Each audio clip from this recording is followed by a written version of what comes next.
myself, there's only certain amounts of Portsmouth we can actually affect at any one time. So really focusing on where we have the ability to look at new developments, larger developments in the first instance, to be able to create real change. I'll be talking mostly around a development that we call Tipner West, and Tipner West is not only a gateway because it's physically, so Portsmouth is an island city, it's the only UK island city. It has 3 roads on and off the island, and what we're looking at is a site that is the first junction on one of those major roads coming onto Portsmouth. So it's a gateway site for that, but it's also a gateway site because we believe that that's the catalyst for change.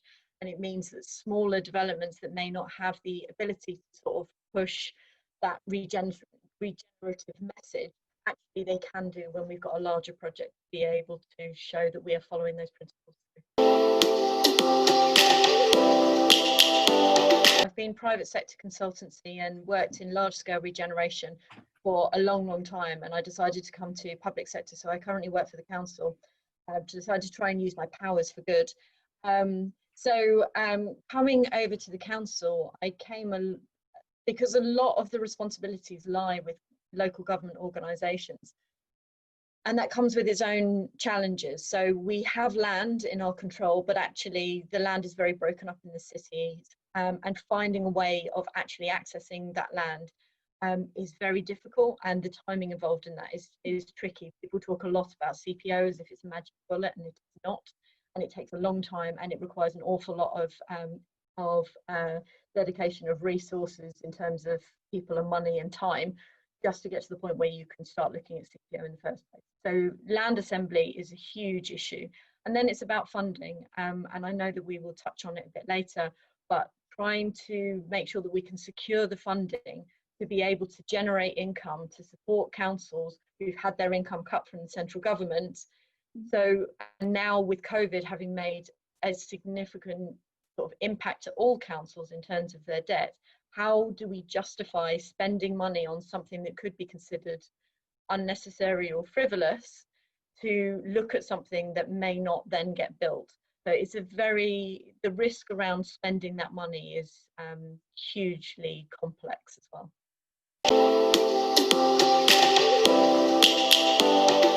Tipner West is a site that we're looking at the moment. We are looking to reclaim land from the sea, which is tricky in itself. We are looking, the ultimate development will have around about 3,500 or 4,000 residential units on it. It will have 1 million square foot of marine and maritime employment. But what's actually important about what we're looking at in Tipner West is we are trying our very best to make sure, obviously, there's a biodiversity net gain and all the things that come as a result of policy. But more than that, what we're trying to do is think about the way that people use the community that they live in and assume that that is part of infrastructure. So cars, for example, that's the biggest one for me, are not to be included as an afterthought where we put roads on afterwards, let everyone park outside their house, and cars dominate the landscape because they are the fastest moving, heaviest things. So going back to where we came from at the beginning of Tipner West is I looked around Portsmouth particularly, but you can look around any town that is perhaps not entirely in its heyday, and you will find that there are areas that were particularly built in a hurry after the war. And they were built for the average person at the time. And the average person was deemed to have absolutely no problems with mobility or the way that they deal with emotions. Now, if you try and follow the path, which I do on some of the talks that I do, of someone coming out of the front door and then navigating their way out of their own building into their own community, you don't need to have any, emotional complexities to find it a very hostile environment. So our first question came from, if we are going to create community, which is hugely important, and going back to what Kate said about thriving, for us about thriving is belonging and it's being part of a community. How do we make sure that people feel engaged the moment they walk out the door? And mostly they come out of that by walking into a good quality public space. So how do we do that? How do we make sure, because when, again, walking around sort of areas of Portsmouth, you find that there are loads of bollards and loads of short fences to segregate areas. But then people have had to put curbs in to keep cars separate, but then you need to put in a drop curb because someone with wheels has to be able to negotiate it. So suddenly thinking about walking along there, if you've got a double buggy that you're pushing, or you're walking along with walking stick, ground is uneven. It is made for cars, it's not made for people. So what we talk about with Tipner is we talk about a curbless community. So what if cars were part of the infrastructure?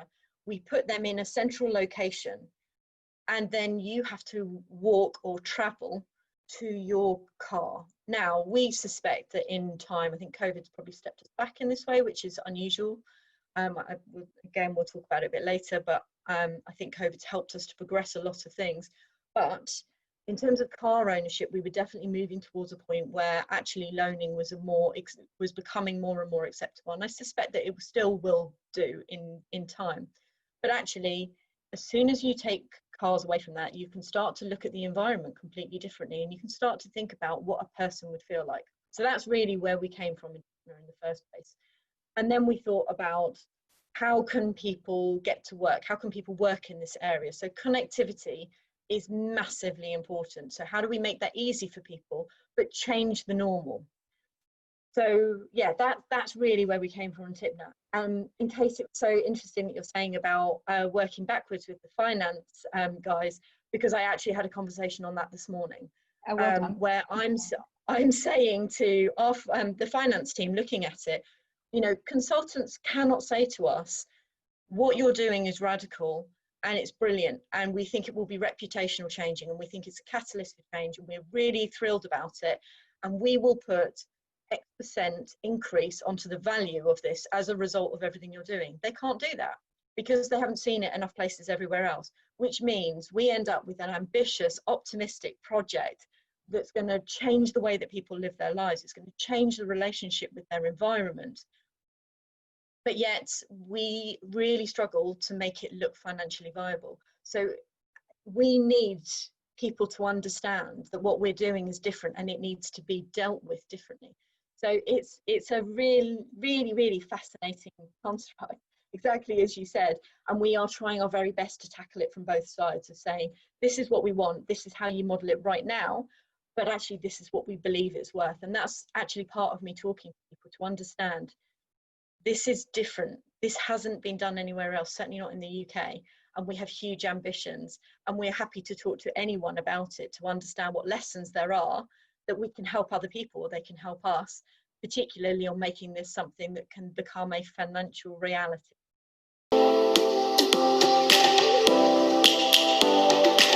Obviously, it's a horrific thing that's happened. But one of the things that we talk about a lot is actually, as a catalyst for change, it's allowing us to think 10 years in advance in a very short period of time. And the discussions that we're having at the moment is a lot about, how do we make sure we don't lose everything that we've just learned through lockdown by slipping back into old traditions and old ways. And I think actually that's a really good metaphor for everything we're doing, particularly in construction, because construction is not a particularly forward-thinking industry. I think the stuff that you were saying really, Kate, on the circular economy is absolutely fascinating. And in Tipner West, we are one of the first in the UK to do a regeneration where we're using BIM right from the very beginning, so that we can start looking at these buildings, understanding how they interact with the environment that's there, and then how, at some point or another, how we can take them back down, because we need to. We need to think about this development as more than just a 50-year thing that's built. What's really particularly interesting about the way that we've reacted to the pandemic is the fact that I think it gives us more opportunity to think of people as individuals, because with isolation, and particularly with bubble communities and stuff, people always are looking in, and they're looking to understand what happens. They need to be able to find somewhere that they can have their own, you know, private time, private experiences, but yet they want to feel connected to the community. They don't want to feel lonely whilst they're doing this. And suddenly that changes the way that you can really think about it. So again, I mean, I'm so I'm so pleased that we were thinking about these things on Tipner West before this came along. So actually we get to say to people, no, here is actually a response to what's happened that's already fairly well thought about. And one of the phrases that we band around again is about being able to find your tribe. It's not that you're living in their pocket, but you should be able to find it. And so it's flexibility of space. Is that square that's over there, is that used by the cafe the whole time? Well, no, it's used at peak times. So can we have a yoga class in there? Or at what point in the development does the over 60s act throwing go on? You know, how do you find your people? How do you find the bit that you connect to? So I think that a pandemic has really helped us to understand people as people. Actually, the first thing that caught into my mind was thick skin, but actually I think it's the opposite of that completely. You have to not be afraid to feel.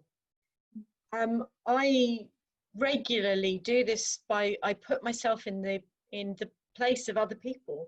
What would it be like to live there? What would it be like to feel that and experience that every day? One of the things it's very easy, certainly in the UK, to be able to choose to only eat organic or to be vegetarian or to try and give up plastic. It's very, very difficult to choose a place that you want to live that is already living those qualities for you. And so you can only be so good in your life, and being able to offer people opportunities. But if you take the emotion out of it, then you come back to it only being money. It needs emotion. These are places people are going to live. These are places that people need to love. And so I try my very best to use my passion and my enthusiasm, but also my understanding of how these things develop. So politicians, sometimes rightly, sometimes wrongly, get a very, very hard time. But certainly the politicians in Portsmouth, they're around for a short amount of time. And so asking them to make a decision based on a popular vote for something that's not going to be delivered in years is very difficult to ask them to get on board with. And you have to be able to do it if you're doing a cross-party agreement. But as soon as there are elections, it's their job to basically pull the other one down. And so it's very, very difficult to get that long-term agreement. And it's something that is really, really important. So I go back to the fact that being human, listening to people, even when it feels horrible to listen to people because they're telling you your ideas are all bollocks, it's actually that's really what makes it. Is I will keep standing up, I will keep telling you why this is the right thing to do, and you can keep coming to me, but it won't work because of this and it won't work because of that, and I will keep trying to overcome those obstacles, but I'm not going anywhere because I believe that this is the right thing to do.